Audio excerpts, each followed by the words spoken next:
Guys CBSE ने class 12 का sample paper release कर दिया है और सबसे बड़ी खबर ये है कि तुम्हारा पैटर्न जो है बिल्कुल ही चेंज हो चुका है। यस गाइस, ये आपको कोई नहीं बताएगा बट लेकिन मैंने एनालिसिस कर लिया है। सैंपल पेपर की आपको खुद नहीं करनी पड़ेगी। ऐसे ही बढ़िया बढ़िया कंटेंट के लिए अभी मेरा चैनल सब्सक्राइब कर लो। मेरा नाम है अमन और चैनल का नाम है स्टडी विद अंजलि। ऐसी ही आपको बहुत ही ज्यादा इन्फॉर्मेशनल वीडियोस मिलती रहेगी आगे, तो जल्दी जल्दी सब्सक्राइब कर लो। देखो मेरी एनालिसिस क्या कहती है। बेसिकली जो पेपर लेवल है वो सेम ही है, मगर दो चीजें जो बहुत ही ज्यादा डिफरेंट है। देखो सबसे पहले ये चीज है कि जो पिछले सालों में कभी नहीं देखा गया, वो है कि इंग्लिश के सैंपल पेपर में ग्राफ आ रहा है।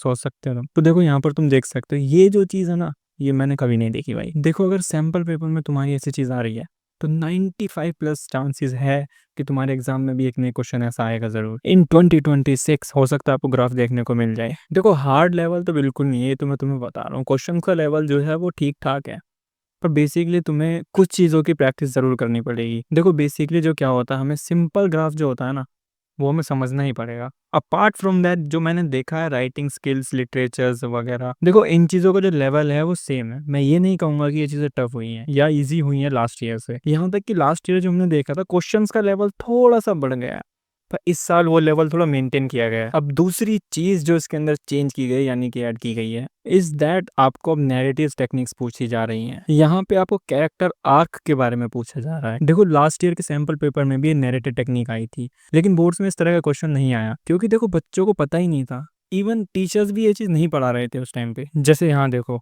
How do Indigo buy low-end fishes and the roadside stand by Robert Frost highlights them exploitation and what similarities do they reveal about the plight of marginalized communities। जिसका मतलब है दो chapters को interlink करके आपको एक आंसर देना है। It won't be a direct question from this one chapter. तो इसे प्रैक्टिस करना, नैरेटिव टेक्निक समझनी है। Analyse how the narrative techniques use in the tiger king enhance the impact of the story on the reader. मतलब जब reader कुछ पढ़ रहा है तो ऑथर ने क्या क्या चीजें यूज की हैं। सिंपलिज्म हो गया, स्टोरी की बेसिक्स हो गई। आई नो तुम्हें ये कॉम्प्लिकेटेड लग रहा है, पर तुम बिल्कुल भी टेंशन मत लो। ये माइंड जो चेंजेस है सिर्फ तुम थोड़ी सी प्रैक्टिस करने के साथ में इन्हें सीख लोगे। So subscribe the channel and share with your friends.